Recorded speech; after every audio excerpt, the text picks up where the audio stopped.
더불어공산당은 민주화 훈장을 떼라, 동지가 지나고 봄의 훈풍이 불어오는 동력에서 피냄새가 일고 있습니다. 윤석열은 신년사를 통해서 공수처법의 국회 통과 이후의 첫 메시지를 전하려고 합니다. 선거 범죄는 철저하게 수사하고 검찰이 국민에게 신뢰받는 기관이 될 때까지 중단 없는 개혁을 계속해 나갈 것이라고 외칩니다. 그러나 최근 윤석열의 표정은 180도 바뀌었습니다. 여유롭게 웃는 모습에서 굳은 얼굴로 변화한 것입니다. 공수처법의 통과 이후에 정치 판도는 극렬하게 요동칠 것입니다. 추미애의 인사청문회에 자유한국당은 반대표를 던질 것이고 문재인은 보나마나 임명을 강행할 것입니다. 추미애는 윤석열 라인의 수족들을 하나하나 제거하면서 아킬레스건들의 발목 자르기에 돌입할 것이고, 윤석열은 점차 힘이 빠지고 검찰이 그동안 수집했던 선거 공작, 세월호와 태양광 사업, 불법 대선 자금의 우리들 병원 비리, 문다혜와 사위, 문준용의 비리 등은 솜방망이 처벌로 새털 몇 가닥 뽑거나 피레미 꼬리 자르기식으로 무마됩니다. 그 대신 공수처에는 참여연대와 민변 출신의 변호사들이 대거 투입되고 자유한국당을 비롯한 야당 인사들과 검찰개혁이라는 임명하에 정권에 반대하는 검판사들의 비리 캐기에 돌입하고 KBS를 비롯한 지상파 어용 언론사들의 거대한 선동선전 공작에 휘말리며 조중동의 언론 탄압으로 북한식 인민재판이 시작됩니다. 진정한 피바람이 부는 것입니다.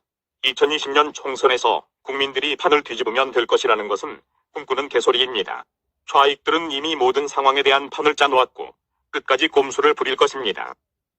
김일성이 70년 전에 기획해놓은 낮은 단계의 연방제 로드맵이 차착 진행되고 있을 뿐입니다.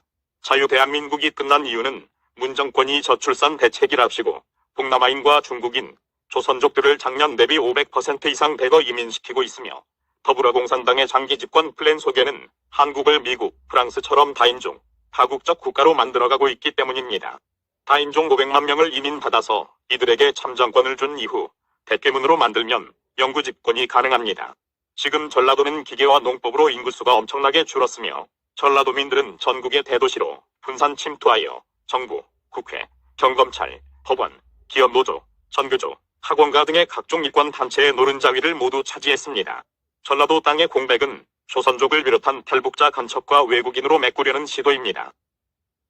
노무현이 전라도에 풀어먹인 국민연금이 최근 들어 주주 권리를 적극적으로 행사하기 시작했으며, 한국 재벌들은 보유 지분이 적기 때문에 이럴 경우 지배구조가 흔들릴 가능성이 높고, 한국은 상속세가 50%에 달하기 때문에 사실상 대를 이어서 사업을 하는 것이 불가능한 구조이므로 결국 한국의 아짜 대기업들은 시간이 지나면서 사실상 국유화될 가능성이 매우 크고, 대기업마다 이사회 코드 인사를 끼워 넣는 방식으로 정권이 영향력을 행사해 나갈 것입니다.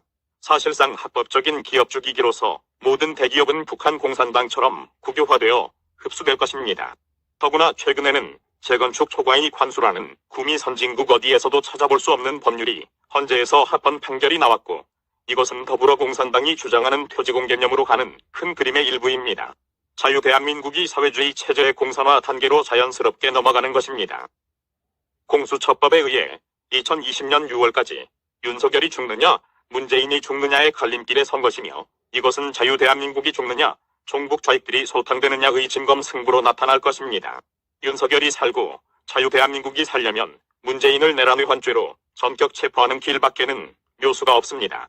탄핵 정국은 시간만 끌게 되며 노무현 탄핵 때와 같이 문재인에게 유리한 전개로서 현실적이지 않습니다. 윤석열은 문정권의 타작을 하려면 확실하게 모조리 때려잡아야 합니다. 깨알을 털듯이 조리 있고 세밀하게 집행해야 할 것입니다.